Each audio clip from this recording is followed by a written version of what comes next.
Hello, how are you? Oh, good. Yes, I'm very well, thank you for asking. My name's Robert Lane. I'm a musician and an actor and a guitar tutor based in the UK. And in this video today, we're going to talk about comparison. Comparing yourself to others. Is that a useful tool or is it something negative and dangerous which you should avoid?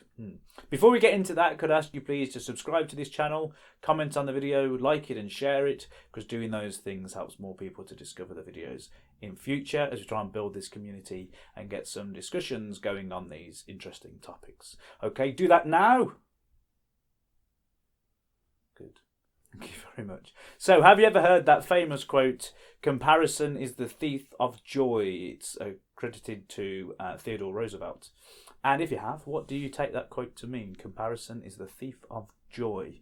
Well, as a creative person, involved in music and acting and theatre and stuff like that, I have struggled in the past with comparison, with comparing myself to others, be they my contemporaries or people a bit further up the ladder who I am attempting to emulate. And now, as I've got older and I've been doing this for a while, even people younger than I am who are starting out and appear to be doing things that I wish I could do that I've never done. So in terms of music, that might be things like certain radio shows play their music when I've never been played by those shows or those DJs, or they're playing certain gigs that I wish I could play, or all of their gigs are sold out, or their music has been used in certain ways that mine isn't. All of these things you can start to feel a bit negative about. You can find yourself being jealous. You can go through thoughts of why are they getting that when I'm not, or even, it must mean I'm no good, everybody else is doing better than I am. In terms of the acting stuff that I'm involved in, it could be, oh, I wish I could get to work on that TV show. I wish I could work with that writer. I'm as good as that person. Why are they getting that opportunity when I'm not? And of course, all of these very negative emotions can impact on you. But it's not just creative things, is it? It's everyday life as well.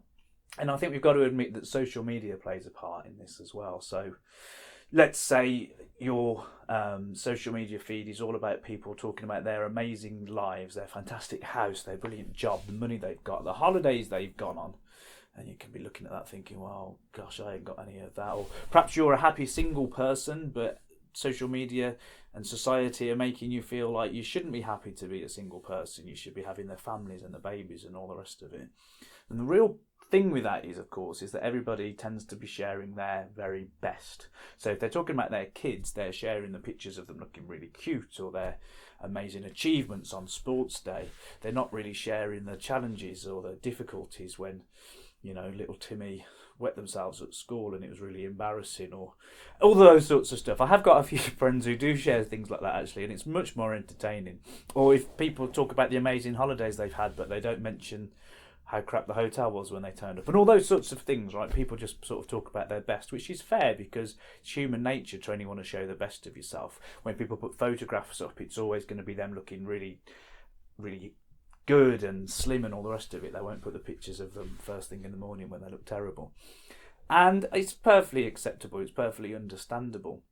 But that comparison can really rob you of some of your joy. It can take that away from you, and it can have quite a negative effect on mental health. And going back to the creativity thing, this is an industry that is famously can be quite bad for people's mental health. They're putting themselves out there. They're maybe writing songs bearing their soul, which can be a very vulnerable thing to do. And if you don't get the recognition at times, that can have a difficult effect.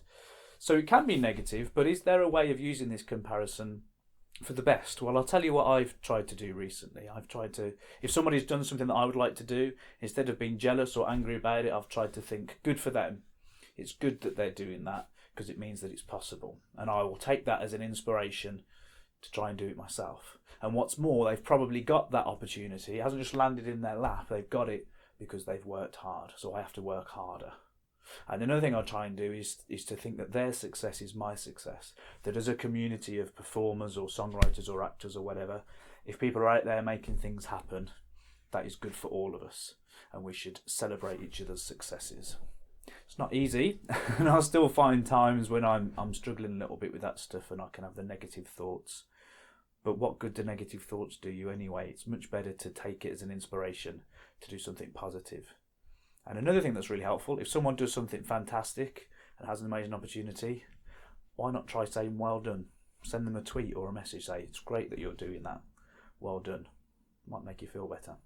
Okay, that's some of my thoughts on this subject. What do you think? Let me know. Write a comment below. Send me a message. You can find me online at robertlanemusic.co.uk and all over social media as Robert Lane Music. And as much as I'm saying this stuff to you, I want to hear your thoughts, and it's great to hear from you as well. Okay, until next time, goodbye.